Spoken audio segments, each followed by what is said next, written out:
Before you start this third activity on the number line, students need to be fluent identifying the numbers first. This activity is similar. We're going to spin the spinner, but instead of identifying the number that's spun, I'm going to put my finger on the number after.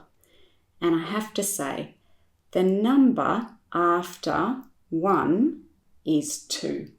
And now Karis will put the 2 block on to check. And I was correct. Now Karis, it's your turn to spin. Okay. And you put your finger on 1 after the number spun. The number after 3 is 4. Good, and I will check. Yes, and so then you can write 4 on the scoring table. Okay.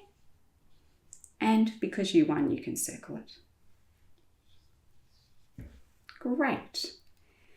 If I made a mistake, for example, on my next turn, and I said, the number after 6 is 7, and I pointed to here, Karis is going to check by putting the block on.